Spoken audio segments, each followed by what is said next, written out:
Good morning, good evening, good afternoon, wherever you may be. CC here. Chris from Westchester County, New York. Well, I guess another one bites the dust in the media. Huh? Another one's gone. As I said, this is distraction for you. This is water cooler talk. You know, they can't perform a terrorist act right now because it's Christmas, shopping season. And they want you to be out there shopping. They don't want you to be frightened right now. They don't want to hurt the economy. So we're probably not going to see any terrorist act for maybe a little bit before New Year's or maybe after that. So you're not going to have to worry about that. But we'll hear more about the bullshit that's keeping you occupied with the nonsense that's going on that does not affect you at all in the least bit. And nobody can really care about them.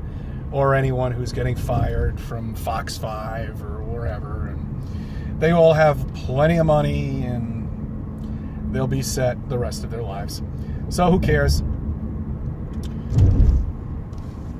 On to more important philosophies. Okay.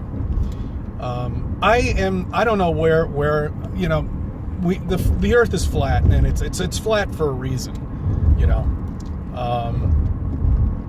that's where this possibility comes into play, shall we say. It's a possibility now that we live in a simulation. Okay? And the reason why there could be a possibility of it, because I told you about computer programs. When they develop these things, they have to develop them the most simplest fashion as possible. Okay? And that really is the easiest way to do it.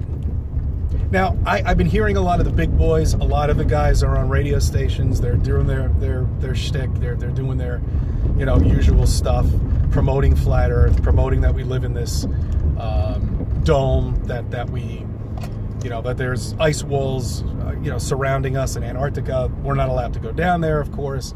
We got one guy over here that's trying to put something together, but I don't know how it's going to happen. You're going to have to raise like over $1 billion in order for any of this to even. You got to bring a battleship down there. You can't go down there in a weekend boat.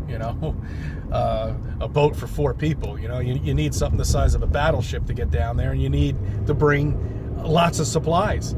Supplies that are going to last you years. We're not talking a 6-month tour here. We're talking something that's going to be for a long period of time. Admiral Byrd went down there in the 20s. They spent 30 years down there trying to figure out what the hell it is. But they found something. We don't know what the hell they found, but they got out of there like a bat out of hell, whatever they found. They all ran for, as fast as they could out of there. So I don't know what they found. Did they find the barrier? Did they find a computer simulation?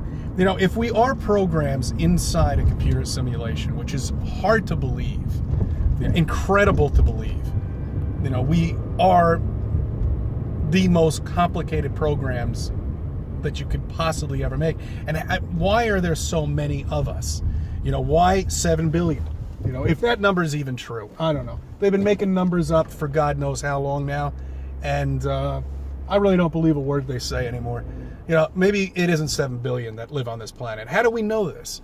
Is it more? Is it less? Who knows? I know there's parts of Africa that are occupied by no one we're ever going to get to do fill out any paper at all saying whatever. You know what I'm talking about. You know where I'm going with it. Anyway, so that they're being in a computer simulation, so being programs in a computer simulation would make sense because kind of makes sense. Everything is real around us because we're programs ourselves. If you think about it that way, everything's solid. We can build houses. We can control our cars, our vehicles. Everything is there.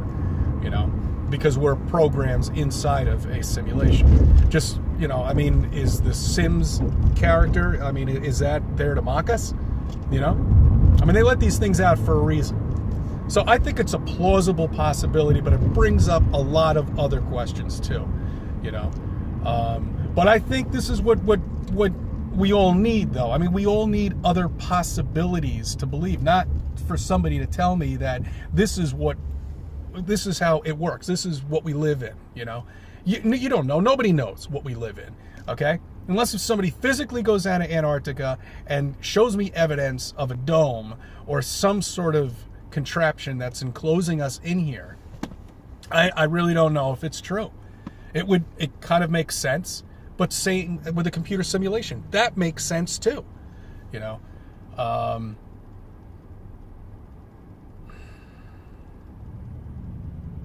Diseases.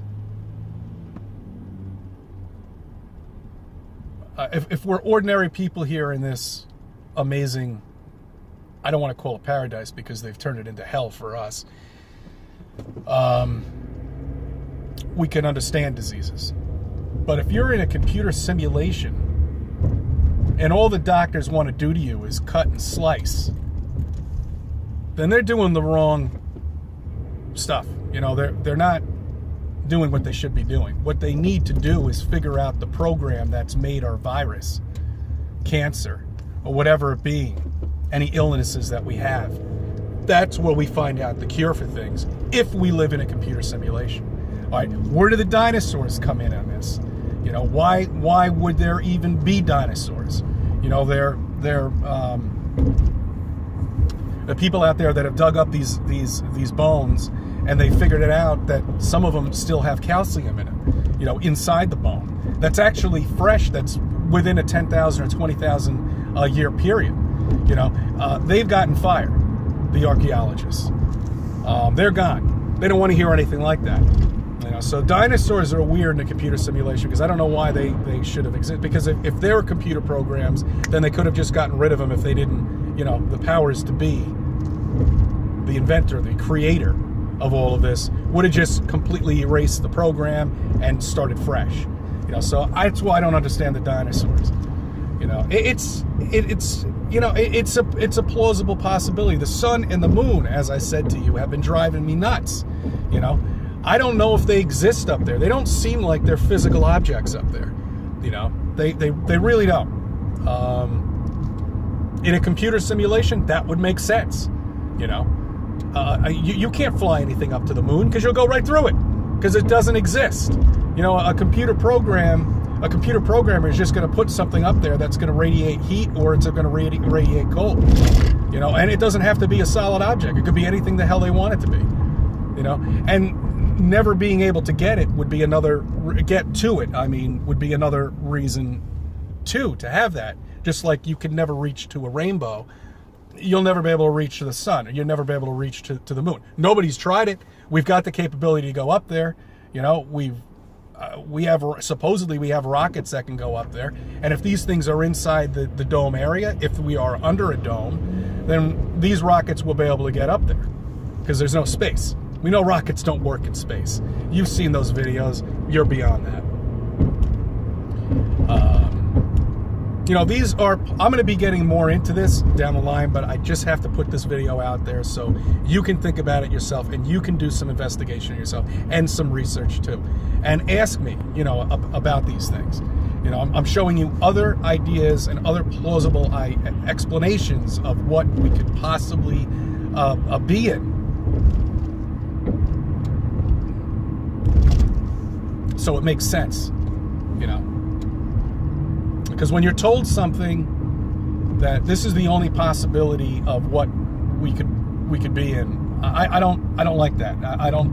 You know, that then again, it's a teacher telling us that the ball is, you know, the earth is round. You know, that we've only drilled 8 miles down, but yet I can tell you exactly what's inside every layer of the planet. I mean, that's BS. It's nonsense. They don't know. They can't figure it out. I brought this question up with somebody earlier, a relative actually. I didn't go too far into it, and I didn't go into flat Earth with them, but I just told them what if. You know, the scenario is if we have only been able to drill 8 miles down, and that's the furthest we've been able to get. And that's true. It's absolutely true. You've seen it, the Russians. The hole is still there, for crying out loud. Do you want to go down and see it, wherever the hell it is? I forget. How could you tell me exactly what you know about what's inside of our planet when there has been no physical evidence of anything, And we know it's not true. But he did ask one question, and he's like, well, where did the lava come from? Where is the magma coming from with the volcanoes? I mean, and that was a good question, And I'm not going to argue that there's no magma down there. We do have magma down there, of course. That's what creating these volcanoes. But we're never going to have a natural disaster like this. This world's been created for us. This world, whatever. This plane, this area that we live in, the center of the universe, shall we say, has been created for us. And nothing's ever going to happen to it, really. I mean, maybe little natural disasters here and there, but other than that, that's really it.